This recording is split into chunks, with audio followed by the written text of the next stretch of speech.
Hello one, this is C Jyoti Garg. कैसे हैं आप सब? बेटा देख, आज हम बेसिकली जो डिस्कस करने वाले हैं ना, कि हम बस ये डिस्कस करेंगे कि नवंबर 21 से आपका मई 22 के अंदर क्या क्या चेंजेस आया है। ठीक है, आपके ऑडिट के अंदर क्या क्या चेंजेस आए हैं आपके स्टडी मेट के अंदर, वो डिस्कस कर लेंगे। ठीक है, एक्चुअली हो क्या रहा है, बच्चों को ना कंफ्यूजन हो रहा है। बच्चे मैसेज करके पूछ रहे हैं कि मैम, कि इस बार जो चेंजेस है वो खाली कारों के अंदर आए हैं ना, कि पहले 2016 था, अब कारों 20 आ गया। बेटा देख, this is the major amendment जो आई है।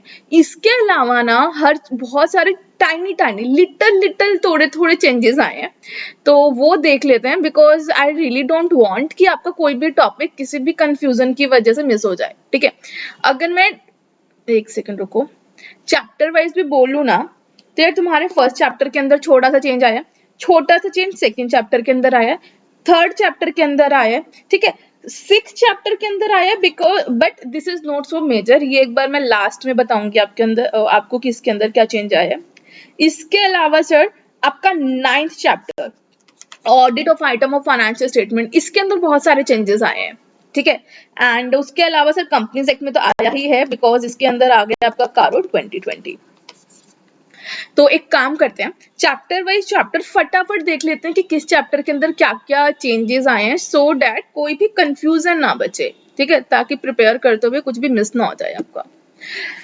ठीक है, तो सर अगर मैं बात करूं फर्स्ट चैप्टर की, तो फर्स्ट चैप्टर के अंदर क्या है, एक तो ना टॉपिक नया आ गया है, that is ethical requirement. Right, इसके अलावा एक और चेंज आया है टॉपिक नंबर 10 के अंदर, एक बार देख लेते हैं।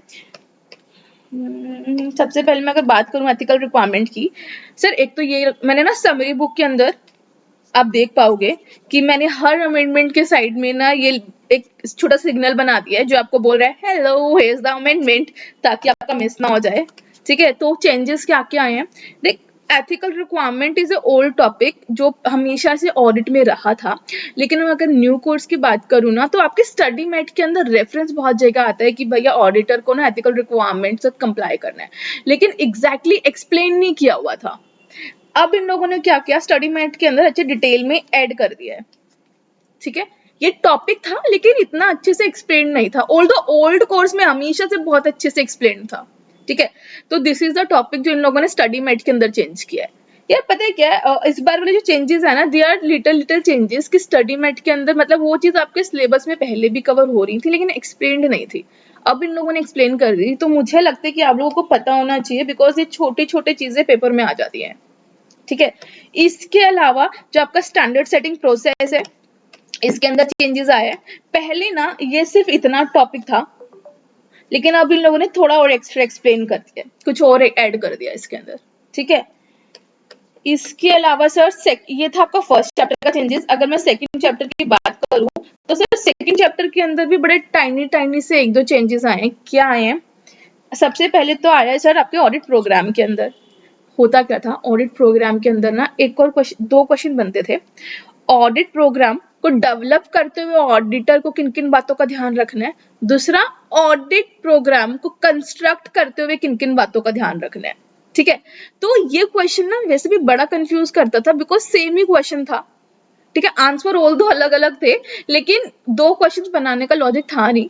इस बार इन लोगों ने क्या किया, खाली वो क्वेश्चन हटा दिया, खाली एक ही बचता है कि ऑडिट प्रोग्राम को कंस्ट्रक्ट करते हुए आपको किन किन बातों का ध्यान रखना है। ठीक है सर, उसके अलावा जो दूसरा चेंज आया, that is in SA 320 materiality के अंदर। मतलब सर देखो, 320 पहले भी सिलेबस में था, मटेरियलिटी पहले भी कवर होता था, लेकिन मटेरियलिटी कवर करते हुए ना स्टडी मेट के अंदर ये वाला टॉपिक नहीं कवर होता था। देखो ऐसे 320 के अंदर ना हमेशा से एक क्वेश्चन बनता था कि जब भी मटेरियलिटी डिसाइड करनी होती है तो ऑडिटर बेसिकली कुछ अजम्पशंस लेके चलता है। तो पहले आपके स्टडी मेट के अंदर ना इन अजम्पशंस के बारे में कुछ नहीं लिखा था, इस बार इन लोगों ने इसको ऐड कर दिया। ठीक है, तो आप देखोगे बहुत सारे चेंजेस ऐसे हैं जो पहले क्या था, वो टॉपिक सिर्फ लिख के बोले हुए थे, एक्सप्लेन्ड नहीं थे, इस बार इन लोगों ने एक्सप्लेन कर दिए। ठीक है, तो बस सुन लेना, क्योंकि वरना बहुत सारे लोग बोल सकते हैं कि कोई चेंज नहीं है बिकॉज ये तो पहले भी था। बेटा लेकिन पहले वो चीज अगर 40% कवर थी तो अब 80% कवर है, पेपर में अब वो 80% ही आ गई तो क्या करोगे। तो इसीलिए जरा सुन लो। थर्ड चैप्टर के अंदर भी एक चेंज आया है, डेट इज इन आपका रिलेटेड पार्टी। आपका ऐसे 550 पहले भी कवर होता था। एक सेकेंड, बस डिफरेंस इतना है कि पहले जो 550 थे ना भाई, ऐसे 550 का खाली 40% होगा जबकि स्टडी मेट के अंदर कवर होगा। अब इन लोगों ने क्या किया है, ऑलमोस्ट आपका 70% कवर कर दिया। ठीक है, तो पहले सर ये दो टॉपिक थे जबकि स्टडी मेट के अंदर नहीं कवर थे।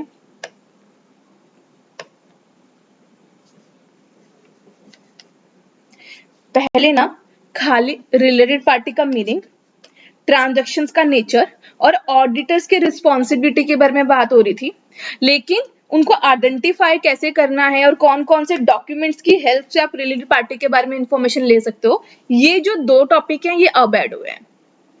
राइट, इसके अलावा सर जो मेजर चेंजेस आए हैं वो आए हैं आपके चैप्टर नंबर 9 के अंदर, that is audit of financial statement.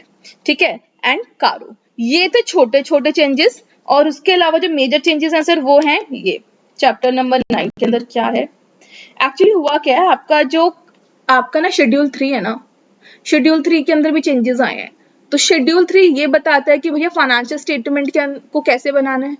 तो ठीक है, तो इस और आपका जो चैप्टर नंबर 9 है ना वो बात करते हैं कि फाइनेंशियल स्टेटमेंट्स को कैसे चेक करोगे। ठीक है, तो वहां पे क्या हुआ है, डिस्क्लोजर्स बहुत बढ़ गए हैं और कोई चेंज नहीं आया। हर आइटम के रिगार्डिंग डिस्क्लोजर्स बढ़ गए हैं कि मैनेजमेंट का रिक्वायरमेंट बढ़ गया कि भैया ये भी डिस्क्लोज करो, ये भी डिस्क्लोज करो, ये भी डिस्क्लोज करो। राइट, तो उसी के कॉरेस्पॉन्डिंग अब आपके चैप्टर नंबर 9 में भी चेंज आ गए, बिकॉज वो तो आने ही चाहिए थे कि शेड्यूल 3 ये बताता है कि फाइनेंशियल स्टेटमेंट कैसे बनानी है, उसमें अगर चेंज आया है तो शेड्यूल 3 से बनी हुई फाइनेंशियल स्टेटमेंट को कैसे चेक करोगे, इसके रिगार्डिंग भी चेंज आना चाहिए। तो उसी के कॉरेस्पॉन्डिंग ना आपके chapter number 9 audit of financial statement के अंदर चेंज आया है। और अगर आप नोटिस करोगे ना तो मैंने ना इसके सारे के सारे चेंजेस ना आपके इंडेक्स वाले मतलब आपके फर्स्ट जो पेज है चैप्टर का, जो ये बताता है कि क्या क्या टॉपिक कवर हो रहे हैं, वहीं पे डाल दिया, क्योंकि भैया ऑलमोस्ट हर टॉपिक के अंदर चेंजेस आए हैं। लेकिन पता है चेंज एक ही आया है, क्या, हर किसी का ना डिस्क्लोजर रिक्वायरमेंट बढ़ गई है। मतलब पहले मगर शेयर कैपिटल के बारे में मुझे 5 चीज डिस्क्लोज करनी थी ना, अब मैनेजमेंट को एटलीस्ट 7 चीज डिस्क्लोज करनी है। ठीक है, तो हर किसी का ऑलमोस्ट डिस्क्लोजर में चेंज आया है। एक तो ये चेंज आया चैप्टर नंबर 9 के अंदर। दूसरी चीज, कुछ एडिशनल टॉपिक कवर हुए हैं, जैसे सीएसआर हो गया, तो बेनामी प्रॉपर्टीज हो गया, ये वाले टॉपिक पहले नहीं कवर होते थे, ये अब कवर हुए हैं। और इसका रीजन भी यही है सर कि आपका शेड्यूल 3 में चेंज आया, तो उसके कॉरेस्पॉन्डिंग आपके चैप्टर नंबर 9 के अंदर आया है, और ये आना भी चाहिए था। ठीक है, तो चैप्टर नंबर 9 इज समथिंग जिसके अंदर बहुत सारे डिस्क्लोजर्स चेंज हुए हैं। क्लियर, और इसके अंदर कुछ छोटे जो 16 टॉपिक जो मैंने अपने समरी बुक के अंदर डाला है, सारे टॉपिक सर सारे अमेंडमेंट्स कवर करिए समरी बुक के अंदर। तो इसका जो 16 टॉपिक है ना बड़ा अच्छा भी है, इसके अंदर छोटे छोटे क्वेश्चंस बहुत बन सकते हैं, लाइक सीएसआर हो गया, बेनामी प्रॉपर्टीज हो गया, या फिर आप परचेज की एंट्रीज या फिर स्क्रैप्स वगैरह के बारे में। तो कुछ बड़े इंटरेस्टिंग टॉपिक्स इसके अंदर आ गए हैं। ठीक है सर, इसके अलावा जो मेन चेंज आया है वो तो आप सबको पता ही है, कंपनीज एक्ट ऑफ कारो 16। पहले आपके ऊपर कारो पहले कारो 16 था, अब कौन सा लगेगा सर, कारो 2020। तो उसके अलावा जो लास्ट चेंज आपके मई 2022 के लिए आया है वो ये आया सर, दैट इज कारो। क्लियर सर, ये था आपका टोटल चेंज जो आपका नवंबर 21 से अब चेंज आया है ऑडिट के अंदर, किसके लिए, मई 2022 के लिए। बस बच्चों को जो मेन कंफ्यूजन थी यही थी कि मैम सिर्फ कारो चेंज हुआ है, नहीं सर, छोटे छोटे चेंजेस आए हैं स्टडी मैट के अंदर। मतलब वो टॉपिक पहले भी कवर थे लेकिन वो पहले एक्सप्लेन्ड नहीं थे, बेसिकली इन लोगों ने यही किया है, अब उसको एक्सप्लेन कर दिया। ठीक है, तो मिस मत करना, क्योंकि बहुत चांसेस है कि बच्चों को लगे अरे ये तो पहले भी था बेटा, लेकिन वो पहले इतना सा था अब इतना है, तो पढ़ के जाना है। क्लियर, चलिए सर, ये थे आपके मई 2022 के लिए चेंजेस, पहली चीज। दूसरा, बहुत सारे बच्चों को अभी भी कंफ्यूजन हो रहा है बुक के रिगार्डिंग। तो एक तो चीज मैंने पहले भी बोली थी कि यार मैंने ना इसका डिस्काउंट बढ़ा दिया है। अभी पहले 10 तारीख तक ही डिस्काउंट था, लेकिन अभी 4 फेब पूरे आपका पूरा का पूरा फरवरी में आपको ये डिस्काउंट में मिलेगी। ठीक है, एंड दूसरी चीज, आप इसके अलावा लक्ष्मी नगर से भी ले सकते हो, जैसे एक सिंघानिया बुक शॉप है, वहां से जाके ले सकते हो, तो वहां भी आपको फिजिकली अवेलेबल हो जाएगी, जो दिल्ली के बच्चे अगर उनको उसी दिन चाहिए तो। ठीक है सर, चलिए, all the best and all the best for the exam. Bye.